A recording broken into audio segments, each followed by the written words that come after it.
friends, welcome back, or welcome if you're new here. My name is Stacy and I am the Chapter Conundrum. And in today's video, I want to talk about my 2025 reading goals. And I have several of them because I would like to keep myself accountable and keep on track with a few different things. I've noticed a lot of people in 2025 don't really have reading goals for themselves or for their channels, which I think is awesome. I do love that people are feeling like this vibe of kind of just taking it easy and mood reading and just like enjoying reading and leaning into what they love. But for me personally, I know that if I do that kind of thing, I will end up in the middle of like 80 series again, not prioritize the physical books on my shelf. And I'll also fall into old habits about like not picking up the books that I know I'm gonna love and just a whole other slew of things. So this year I want to keep myself accountable. I want to have goals and stick to them and see how much I can get done. I'm not going to be super strict with myself on any of these goals. I feel like, if I make some progress towards them, that's great. I don't think I have like a set definitive number for most of them. I just want to make sure I'm being mindful of these things when I'm planning my TBR or mood reading and picking things up. So my first goal is super basic and it's just going to be read 100 books. This is something I've been able to do every year since probably 2020. I don't think I quite hit that in 2018 or 2019 when I first got back into reading, but in 2020 onwards, I definitely have well surpassed 100 every year. And I will say my stretch goal is probably more like 120, and that's to kind of keep things more like 10 books a month.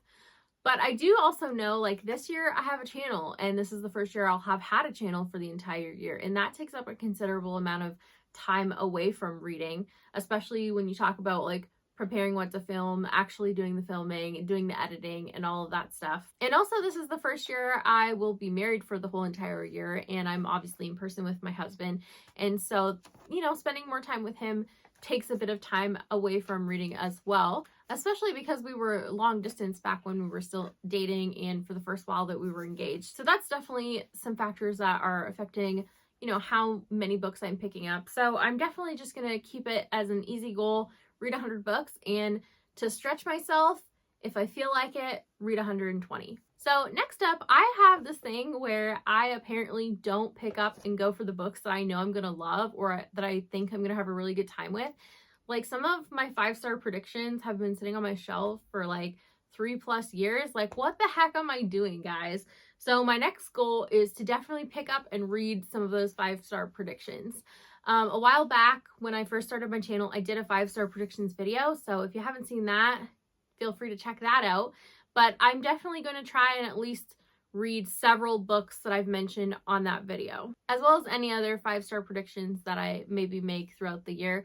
I'm going to try and be more intentional about actually picking those up instead of just acquiring them and letting them sit here forever. Speaking of letting books sit here forever, now that Jake and I have combined book collections and bookshelves for the most part, we are pretty short on space. And so one of the things I really want to try and do next year is read more of my physical books, especially the ones that are here on the shelf that are here just because of me, like Jake doesn't have interest in them already, and especially the ones that I don't think I'm going to end up wanting to reread or like keep forever. So things that won't maybe be all-time favorites, or things that are like more like thrillers. Once you know the plot twist, the enjoyment's kind of over and chances of me rereading it are pretty slim. So I'm looking to read more of my physical books in those kind of areas just to free up some shelf space, especially because, like Christmas, birthday, Jake's birthday, we're always getting more books now and we're always trying to find more room on our shelves. So having more of a goal to kind of like keep it going and make room all the time will be helpful for us. So one thing that I did terribly bad in 2024 was reading my anticipated releases. I ended up reading a bunch of backlist stuff, which is good, but I definitely want to make a point in 2025 to actually pick up some of the things that I'm really excited for that are coming out and actually pick them up in a timely manner and read them so I can get in on the hype train and not feel like I'm missing out. So this is one goal I'd actually also like to attach a number to. I want to make sure that I read at least 10 of my 2025 anticipated releases. I'm pretty sure on my Goodreads shelf as it stands right now, I have 16 shelved. So I'm hoping that I can get to at least 10 of those. I'm sure there will be more than that as I learn about more and more things coming out. But definitely, regardless of how many end up on that shelf, I want to make sure I at least read 10 of them next year. My next goal is kind of multifaceted, and that is to either read whatever I can on Everend before I cancel my service, or figure out where else I can access the things on my save list from Everend. So if you don't know, this is an audio and ebook subscription service that is in the process of kind of like changing its subscription model for the US. They were previously more of like an unlimited thing that would kind of throttle you if you read too much, but they're moving into more of a credit system and have already done that in the US. And I don't like how they're going about it. And I also really don't like that you have to keep your subscription active to continue to access the things that you spent credits on. I think that's really crappy. Like, if you're gonna at least move to a credit model, have your things that you spent credits on available forever, regardless of whether you're active or not. But anyway, I'm not gonna go into a whole long rant. This change has already happened for US members, as far as I know, but my Everend is still billed through my Canadian account stuff. And so I haven't been forced to switch over to this model yet. And so I do know that at some point this year, the switch is probably going to be forced on Canadians as well. And I'm going to be canceling as soon as that happens. But I do know there are a few things on my saved list that I'm pretty sure I can't access like through the library and that I don't own physically, that it would be really nice to get to and prioritize reading before that happens. So I guess the goal is more just prioritize making heavy use of my Everend account while it's still the legacy model. And also my library, I just got a local library card because my one back home finally expired. But the library here has Hoopla. And so I haven't yet had a chance to go through my Everend save list and see how much of those things are on Hoopla. Like, I did that with the local library a while back because Jake has always had a card, but I haven't done that with Hoopla yet. So I need to do that. And also Jake and I are talking about going on a little day trip trek to a couple different surrounding counties where we can get library cards either for free or for like $5 for the year kind of thing, because we're a state resident. And so once we actually do that, I'll be able to go through and search those library systems on Libby to see if they have any of the things that our local city doesn't, that were on my Everend save list. So definitely a combination of those kinds of things is a priority for me at the beginning of this year. My next goal is a surprise to no one who has been around our Discord or who has talked to me about reading goals in the last couple years. And that is about how many series I have ongoing. So my goal, I'm going to put a number on this one too. My goal is to end 2025 with less than 25 series in my ongoing, currently actively working on tab on my series spreadsheet. I think I'm going to be ending this year with about 27. So 25 really doesn't sound like a lot, but keep in mind, one of my other goals on this video is to read a bunch of the physical books on our shelves. And a lot of what I have on the shelves are book ones in series. So I know I'm going to be starting series. And I have been so disciplined for so long in kind of holding off on starting so many series I'm excited about and prioritizing picking up sequels to the series I'm already working on instead, because I know that this is going to be out of control again very quickly if I don't actually make an active effort to work on it.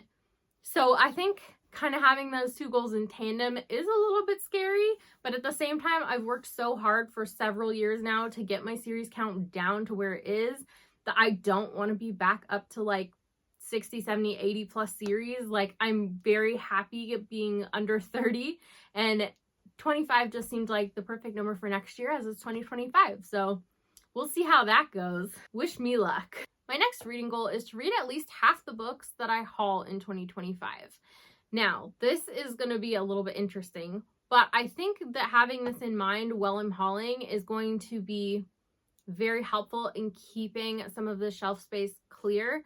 Like, for me to haul something and know that I have this goal, it's going to be very intentional. Like, I really want to read this book. I'm not just getting it willy-nilly because I can. And so I think this is a good one for me to have for sure. And also, this is something I didn't do very well at in 2024.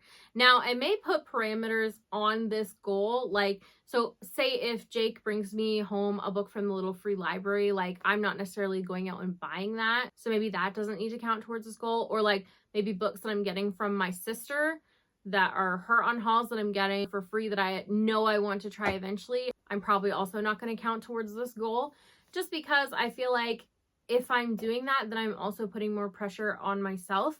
And honestly, like for me, it makes more sense to acquire a copy of it while I can for free if I know I want to get to it eventually rather than paying for it down the line. I'm more thinking with this goal about things that I'm intentionally purchasing or things that I'm specifically putting on my wish list that I am getting gifted, like either for birthday, Christmas, whatever. I definitely am so appreciative when people gift me books, and I want to make a point of actually prioritizing those this year as well. And my last reading goal is a fairly simple one, but it's also a twofold one. It's to not get behind on any read-alongs that I'm participating in. But then as a second part of that, to not sign up for so many read-alongs that I can't stay on top of them. So going into the year, I have, I think, 4 that I plan on doing consistently. So one is the Thrill, Chill, or Kill book club over on our Discord. So that's our thriller or horror pick every month. One is going to be our fantasy read-along pick over on the Discord as well. And Jake and I have videos detailing like what the picks are for both Thrill, Chill, or Kill or fantasy. So I could put those in the cards somewhere for you guys. The third one is the John Mars read-along that Ian, Fina, and I are doing, and I'm very excited for that one. And then the fourth is a shorter one that's not going to span every month of the whole year, and that is Faithful and the Fallen with the Catch Up Book Club, hosted over by Becca from Becca and the Books. Faithful and the Fallen is a series I've been meaning to get around to forever. I started it years and years ago on audio, but I just couldn't follow, so I put the books on my wish list. And finally, last year for my birthday, I was gifted the paperback set. And so I figured now is the perfect time. I'm going to jump into it and I'm going to read it and enjoy it finally. And then the buddy read that I'm starting in January is going to be with Pat Sava, and we're going to be reading the David Bad trilogy. I think probably we're going to be doing one a month, but maybe we'll just go with the flow and see how that goes too. But definitely this is something I want to be very mindful of this year. Last year, Jake ended up adding like, I don't even know, like 5 extra read-alongs for random things throughout the year. And I had the FOMO and I wanted to do them all. And then I decided to start a channel, so I had even less reading time. And it just kind of domino affected into my TBR. Like every month I was behind trying to catch up. And I just don't want to do that to myself in 2025. So I'm just saying no more than 4 read-alongs at a time. 1 or 2 maybe buddy reads on top of that a month. Okay. And then I specifically want a few spaces on my TBR for mood reading or for other things that work towards the goals I've mentioned in this video, where I can say, hey, I have time. Okay, let's slot in a 5-star production, or let's make use of my Everend account, or oh crap, 6 library holds just came in. I need to get through some of those. I don't want to be putting myself in the position of having an entire TBR that's even too packed of just catching up on read-alongs. So I'm just saying now, I'm not going to plan to join anymore. That's it. That's all. 4.